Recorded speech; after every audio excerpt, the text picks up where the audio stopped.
Today I'm going to be rounding out my series involving the 3 core concepts that you probably should know for each of the CAGED shapes. Out of the CAGED shapes, I previously did a video on the C and the A shape, so today we're going to be going over the G, E, and D shapes. Let's just go ahead and knock them all out. We're going to be starting off the video in the key of C, and we're in standard tuning, so go ahead and grab your guitar and let's get at it. My name is Keith. Welcome back to the channel.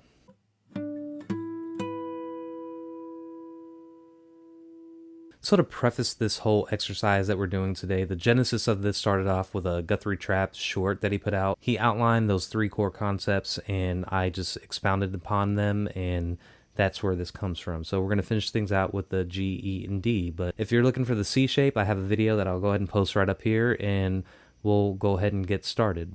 But before that, I just wanted to talk about the gear I have here, Fender Telecaster, the microphones that I have here, for example, Lewitt and SM57. You can find links to all the gear that I'm using in here in the description. Those are Sweetwater affiliate links, so if you want to support the channel and you already shop at Sweetwater, clicking one of those links is a great way to help to support the channel. In addition to that, all the tabs, charts, diagrams for each of my videos are available on my Patreon. Those I offer for free. All you have to do is sign up and become a free member to my Patreon, and you could have access to all the chords, charts, diagrams, and whatnot. So think about signing up. Let's go ahead and get started. So today we're going to be starting off in the key of C, and we're going to go over the CAGED shapes. So a real quick primer on CAGED. We're going to be in the key of C for now at least. So this is a C chord, right? In the open position.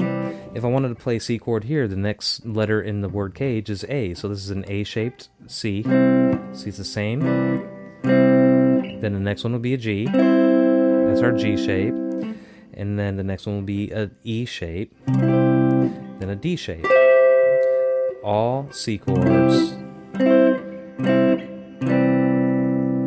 Just different inversions. Alright, so we went from the C, then to the A shape, and you can find a link to the video for the A shape right up here. And then we're going to concentrate now on this G shape. Alright, so there's a few different ways to play this G shape. You can play it right here by barring the middle 3 strings and hitting the root on that low E string 7th or 8th fret, because that's a C. So is it the same thing up here? So you could play it like that. You could play just the middle 3 strings. It'll hint at a C. Or you could play right here. Or you could add that root. You're not going to be playing it like this. It's just not really manageable in a live setting. Alright, so now that we have that down, let's go over the 3 fundamental things that we need to understand for each of these shapes. The first one is your major scale. The major pentatonic scale. And the arpeggios.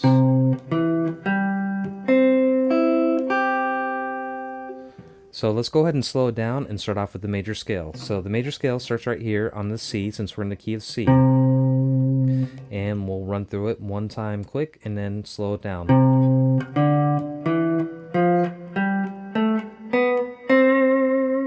That's your first octave.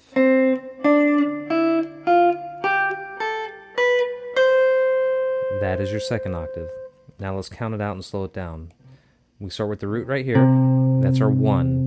1, 2, 3, 4, 5, 6, 7, and then back to the root. Now from there we go from the root 1, 2, 3, 4, 5, 6, 7, root. Now let's move on to the major pentatonic scale in this shape, which it's pretty easy. I'll show you exactly why. So the major pentatonic scale for this shape looks really familiar because it's the same exact set of dots, if you will, in that box for that A minor pentatonic scale. You know that scale because everybody knows that.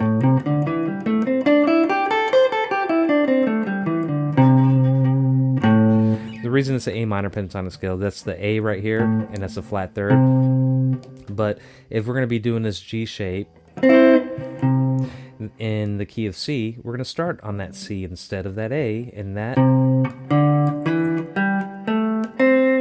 is the major pentatonic scale for G. Isn't that pretty cool?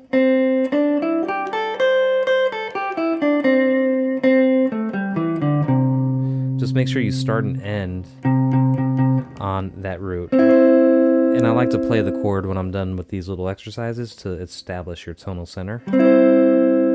So that is the major pentatonic scale for the G shape.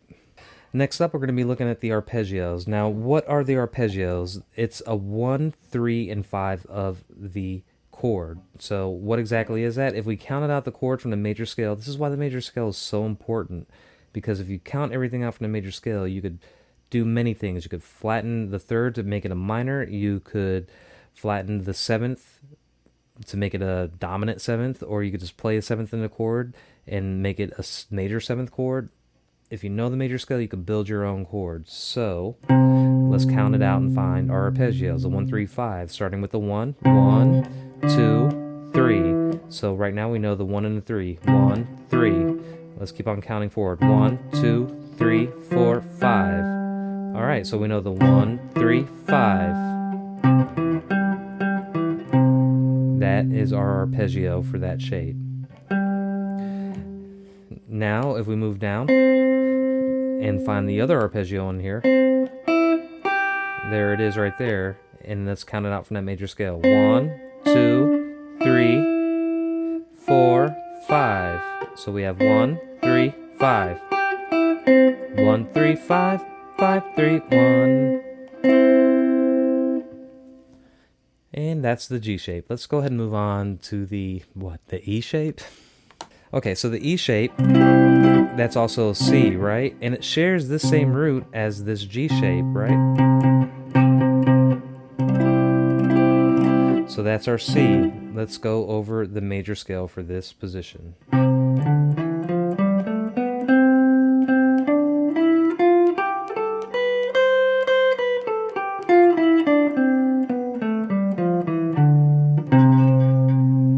Now let's go ahead and slow it down and count it out. 1, 2, 3, 4, 5, 6, 7. Back to the root. Root is our 1. 1, 2, 3, 4, 5, 6, 7. Root.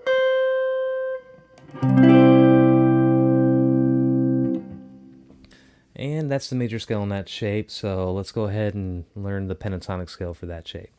Here's the pentatonic scale.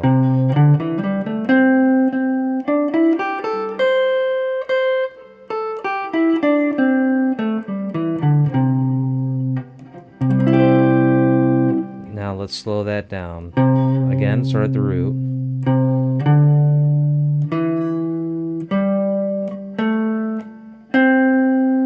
And then root.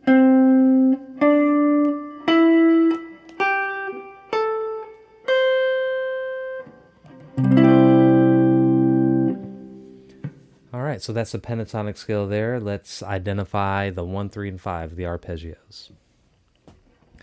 Okay, so again, let's count everything out and find the 1, 3, and 5. We know the 1 is our root right here. So we count up in scale degrees. 1, 2, 3. So you have 1, 3. 1, 2, 3, 4, 5. 1, 3, 5. 5, 3, 1.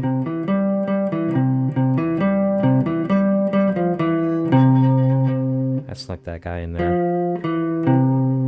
That kind of sounds cool. Alright, so if we want to look at the other arpeggios, we'll find the next root within that major scale. 1, 2, 3. So we have 1, 3. 1, 2, 3, 4, 5. So we have 1, 3, 5. 5, 3, 1.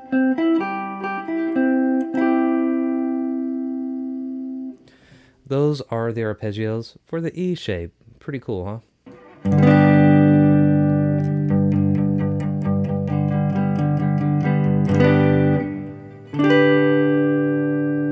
That's a G chord. Now, the reason I'm playing a G chord is not just for fun. We were in the key of C, and we're going to be looking at the D shape, and I wanted to get your ear adjusted to a G instead of a C. So we're going to be working on this D shape. Now, if you look at the D shape, I actually have a short that I put up about the D shape, and you could watch that here. It's pretty cool because if you understand, you have this D shape here. This is a D chord. Move it up here. It's an E, F, G, A. It just moves right up the fretboard. So again, the same way as if you're in a pinch with a G shape, you know that you could just bar the middle three there. With the D shape, if you kind of memorize by heart, this is where my G is, this is where my A is. You could always default to that when you're in a pinch. But let's go ahead and take a look at the chord. Okay, so let's go ahead and take a look at the major scale for this chord, which starts right here on the 5th fret of the D string.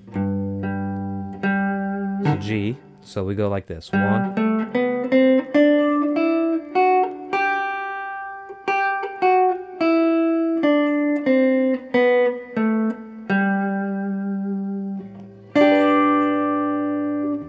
Let's go ahead and slow that down. 1, 2, 3, 4, 5, 6, 7, root. And if you wanted to continue up,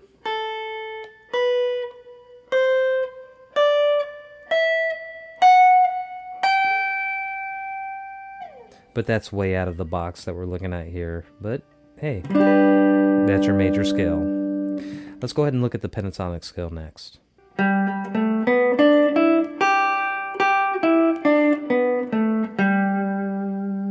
Let's slow it down. Right here on the 5th fret again, that's our 1.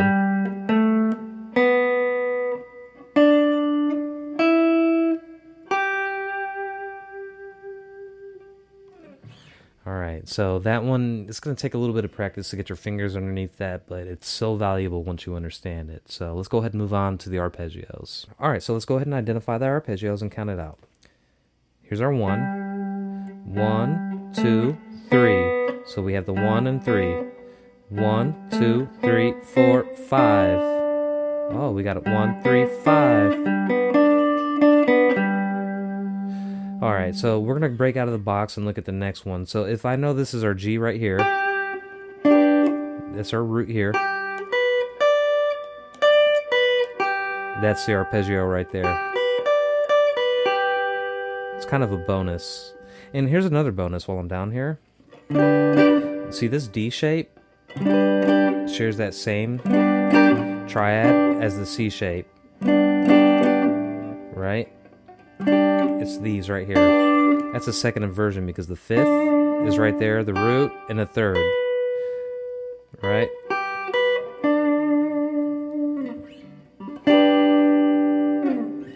It's all pretty cool once you kind of realize how important that major scale is, and being able to identify that, you can incorporate all these little things into your solos. And speaking of solos, what I did in the intro,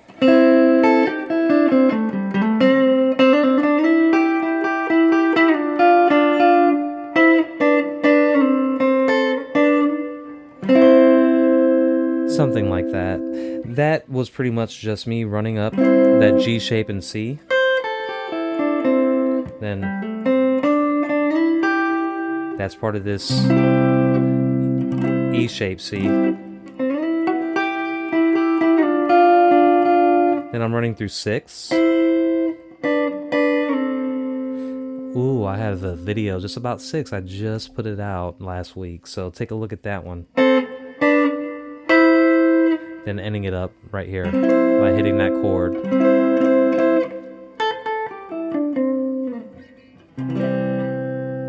Okay, so that was kind of a lot of information, but I did put a lot of diagrams and charts up there. Again, they're free on my Patreon, so please check those out.